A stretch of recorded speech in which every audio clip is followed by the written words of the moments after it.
M'dzina la Atate ndi la Mwana ndi la Mzimu Woyera. Amen. Ndikulandireni abale ndi alongo kulikonse kumene muli mu programu yathu ya lero yati yankhuleni Ambuye. Lero ndi la Mulungu la pa 18 August ndipo ndi la Mulungu la 20 pa chaka, ndipo tili mu chaka B mu nyengo yathu ya mu mpingo. Mawu athu oyamba la Mulungu la lero akuchokera m'buku la Miyambo. Miyambo mutu wake wa 9 kuyambira ndime yake ya 1 kulekeza ya 6. Amene akutiwerengera mawu oyamba ndi a Dennis Mandevu kuchokera ku Our Lady of Fatima Parish, Salima, mu Archdiocese ya Lilongwe. Ndipo mawu achiwiri akuchokera mkalata ya Paulo Woyera kwa Efeso. Aefeso mutu wake wa 5 ndime yake ya 15 kulekeza ya 20.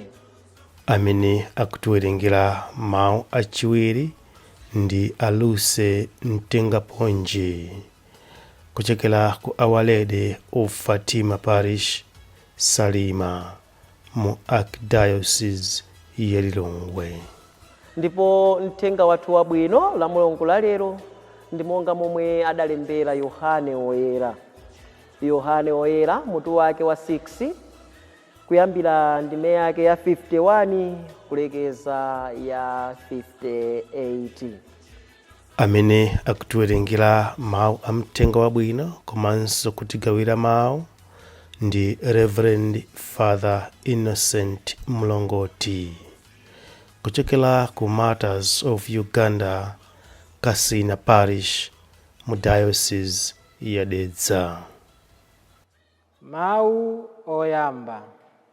Mawu a buku la Miyambo. Nzeru idamanga nyumba yake, idayimika nsanamira zake zisanu ndi ziwiri, idapha nyama zake, idakonza vinyo wake ndi kuyala tebulo lake. Idatuma adzakazi ake kuti akalengeze kukhalira pamalo apamwamba mu mzinda kuti aliyense wopanda mawu abwere kuno. Kwa munthu wopusa imati, bwera dzadyeko buledi wanga, ndipo udzamweko vinyo amene ndakonza. Leka kupulukira kwako, ndipo ukhale ndi moyo, uyende m'njira ya nzeru. Mawu a Ambuye. Titokoze Mulungu. Mawu achiwiri. Mawu a mkalata ya Paulo Woyera kwa Efeso. Abale, penyetsetsani mayendedwe anu. Musamayende monga anthu opanda nzeru, koma monga anthu anzeru. Chitani changu kuopa kuti nthawi yanu ingangotayika chabe, pakuti masiku ano ngoyipa. N'chifukwa chake musakhale opusa, koma dziwani zimene Ambuye afuna kuti muchite. Musaledzere pakuti mudzawonongeka nako, koma mudzazidwe ndi Mzimu Woyera. Mulankhule ndi mawu a nyimbo zolemekeza, nyimbo zoyamika, ndiponso nyimbo zina zoyimbira Mulungu ndi kulemekeza Ambuye m'mitima mwanu. Muyamike Mulungu Atate nthawi zonse chifukwa cha zonse, mu dzina la Ambuye athu Yesu Khristu. Mawu a Ambuye.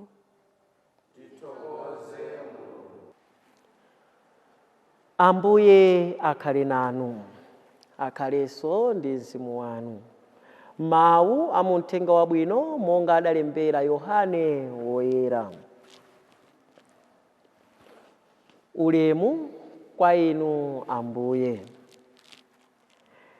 Yesu adauza khamu la anthu kuti ine ndine chakudya cha moyo chimene chidatsika kuchokera kumwamba. Munthu wodya chakudyachi adzakhala ndi moyo mpaka muyaya. Ndipo chakudyacho chimene ine ndidzapereka ndi thupi langa, limene ndikulipereka kuti anthu a pa dziko lonse lapansi akhale ndi moyo.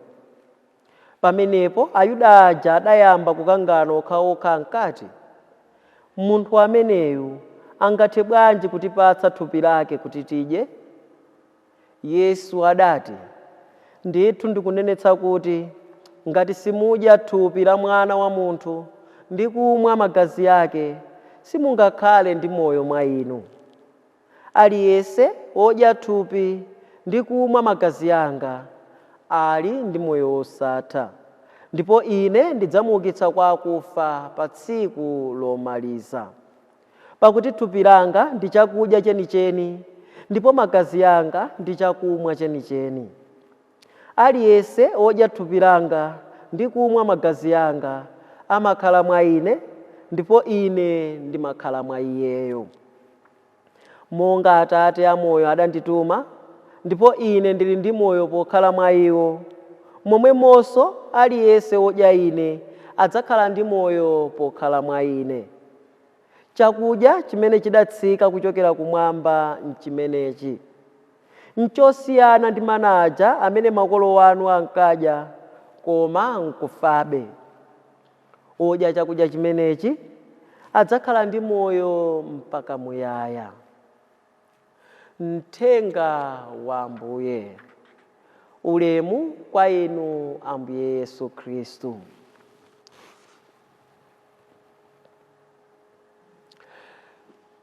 Abale ndi alongo okondedwa mwa Ambuye, la Mulungu la lero la 20 pachaka, Ambuye Yesu Khristu akutikumbutsa kuti iwo ndiye chakudya chopatsa moyo. Tikati tionetsetse inu ndi ine, chakudya tikuchidziwa, ndipo popanda chakudya tikudziwa zotsatira zake, imakhala njala. Ndipo kawirikawiri tikati tionetsetse, ambiri ife ngati moyo wathu kuyenda bwino ndi chifukwa chakuti tikudya. Chifukwa kupanda kudya, munthu amene sakudya ena amatha kufa, ena ngakhalenso kuwonda ndi njala kumene. Ndipo ndikukhulupirira bwino kuti njira imodzinso yomukopera munthu ndiye nkugwiritsa ntchito chakudya. Ndikutheka kuti mwina ena afe, mwina tidapeza banja wakumtima kwathu, nkhani yake mwina nthawi ya njala ifika iwo adalibe chakudya, koma ife tidaona kuti chakudya tili nacho, ndiye tidamunyengerera kuti ayi bwanji ukabwera kwa ine ukati wandivomera ndidzakupatsa chakudya ndipo simudzafa ndi njala. Ndipo mpakede adatilola, ndipo lero tili limodzi. Ndipo ngakhale tikati tionetsetse mu dziko lathu, tiona kuti nthawi ya kampeni yomwe mmene ikuyandikira yomwe ikufika, tiona kuti ambiri ifenso chimenenso amatinyengerera kuti ambiri tidzavotere nayo ndiye ndi chakudya. Ena amatha kumagawa chimanga, ena kumagawa ngakhale ufa, ena mwina kumagawa ndiwo zimene, chifukwa amazindikira kuti moyo wa munthu umafunikira kudya. Choncho pamene pali chakudya ndi pamenenso munthu amaonetsa ngakhale makhalidwe yake. Ndi chifukwa chake la Mulungu la lero Ambuye Yesu akusiyanitsa chakudya chimene inu ndine tikuchidziwa chomwe chili ku moyo wa thupi, komanso chakudya chimene iye mwini adachipereka, lomwe ndi thupi lake lomwe ndi sakramenti la Ukaristiya, lomwe ife timalilandira makamaka kudzera pa sembe ya misa, lomwe limatisintha makamaka moyo wathu ndipo limatengedwa kuti ndi chakudya chathu cha uzimu. Choncho Ambuye Yesu akubweretsa kusiyana pakati pa chakudya cha thupi chomwe mmene inu ndi ine timadya kuti moyo wathu dzipitabe chitsogolo, ndi chakudya cha uzimu chimene timachilandira pa sembe ya misa kuti chisinthe moyo wathu makamaka kuti ukhale ophatana ndi Mulungu. Ndi chifukwa chake tikabwera m'mawu oyamba aja amene akuchokera m'buku la Miyambo, akufotokoza kwambiri za chakudya cha thupi chimene inu ndi ine timachidya kuti moyo wathu ukhale pabwino. Ndipo pamene chakudya chimenechi tikuchidya, akutiwuziratu kuti chimangothandiza kuti chitipatse mphamvu mwina zogwirira ntchito zosiyanasiyana, mphamvu ngakhale zoti tilalikire uthenga wabwino, mphamvu ngakhale zoti tipangire zinthu zina ndi zina zimene inu ndi ine timapanga tikakhala kuti tili nazo. Ndipo mphamvu zimenezi tikati tizionetsetse, amene amapereka ndi Mulungu mwini. Ndipo pamene Mulungu atipatsa mphamvu, amafuna kuti inu ndi ine tizigwiritse ntchito yoyenerera kuti zipindulire ena. Ndi chifukwa chake tikati tionetsetse pa moyo wathu, inde timadya chakudya kaya mmawa, masana, kaya ndi madzulo, koma tikati tionetsetse chakudya chimenechi akutiuza kuti tikati tadya timamva njala. Ndi chifukwa chake munthu udye kaya udya 7 koloko mmamawa, umafunanso kudya amene zifika 12 koloko. M'mimba mmakhala zoti mwayera kale, mwapepuka. Ena amatero kuti mwayamba kulira achule. Ndipo tikati tionetsetse kuti pamene njala munthu yamupweteka, chimene iye amaganiza moyo mwake basi ndi nkhani ya chakudya. Kuti timaona kuti pamene ndadya ndi pamene moyo wanga ungakhale pabwino, ndi pamene ndingakwanitse kugwira ntchito zosiyanasiyana.